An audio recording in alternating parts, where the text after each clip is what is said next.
I want to thank you guys for sharing your story. I'm here with Matt and Lynda Paul from 1030 Congregation. Getting to know you a little bit over the last little while has been a real privilege, and just hearing how you you grew up in and around churches, which is a real blessing, and yet sometimes that can kind of make it really hard to see Jesus clearly. And so how was it for you guys that you actually Jesus became really clear for you? When was that? What did that look like? Well, I've always grown up in like what you call a Christian home. We always went to church, we went to youth group, we went to Sunday school, but it was more like church was raising us, if that makes sense. Yeah. When did Jesus become real to me? It was probably somewhere early high school years. Yeah. Youth. I was very heavily involved at youth. Yeah. And so that was kind of just a growing awareness of it rather than a kind of like key moment. Yeah. Yeah. And for you, Matt, what was it about Jesus for you that kind of really grabbed you about him? I didn't fully grasp that he was real, I think. Yeah. Like to me it was a lot of, not stories, but like I knew he was there, but I didn't realize like how important I was to him. So when I moved churches in my early 20s, I had a lot more Christian friends, and that made me realize that there's more to being a Christian than just going to church and reading the Bible. It's a lifestyle, and that really made a difference to me. The church you met Lynda? Yeah, it was, yeah. Okay, so it was a great package deal then. Yeah, worked out well. You kind of got to know Jesus well and met the woman of your dreams. Yeah. And so then in many respects you start to kind of live the dream, you fall in love and get married, kind of good jobs and settling down, and kind of, like a lot of couples kind of pushing and leaning towards starting a family, and then your world kind of fell apart. Do you want to just tell us a bit what that involved? So we spent a few years not worrying about kids, and then when we decided to try, nothing happened for a little while, for a few years, and we thought, what are we going to do now? So we decided to try IVF. So we did IVF, I think, once or twice, and that didn't work either. And then Lynda just decided we're just going to give it one more go.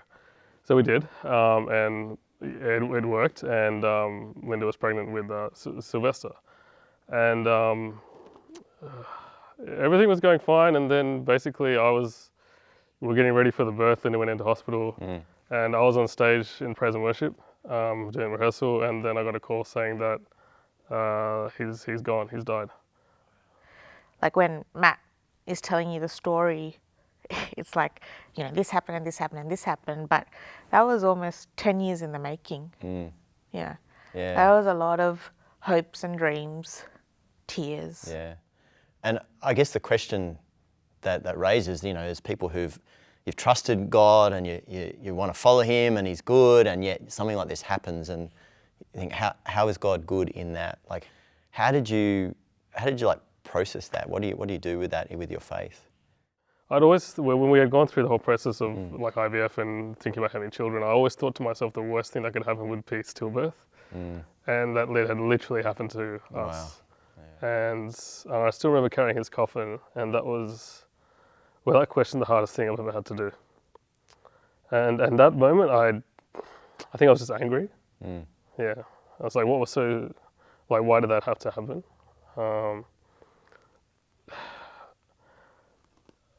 Despite all that, I found that I knew that God was still real. I knew God was still in control, and I knew that it was his will that was supposed to happen.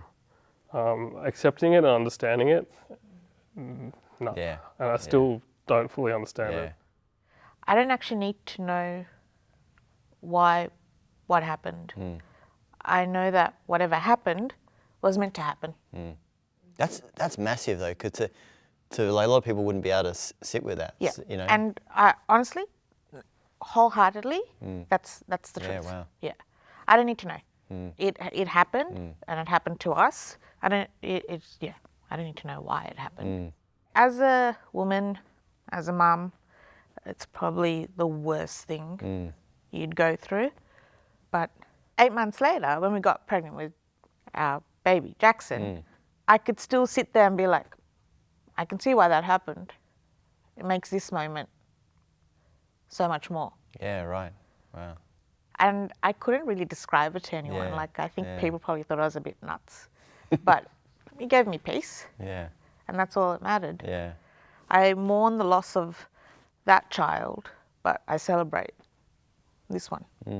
When people asked me, how are you still here? Like, I think people expected me to be like some sobbing, heaped mess.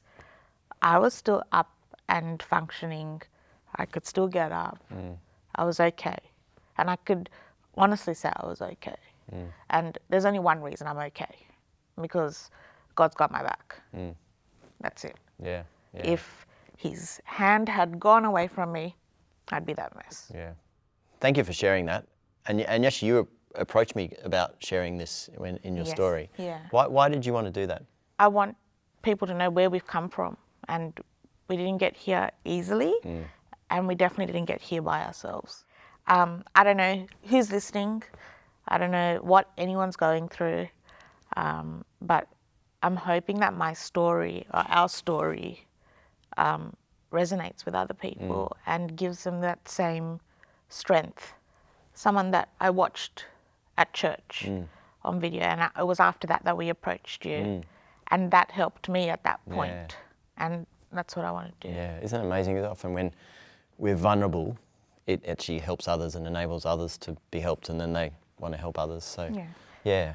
So today on the Baptism Sunday, you're having Jackson baptised, which is really exciting. Yep. What are your, as you look forward to that, what are your hopes and dreams for him as he grows up as a young man?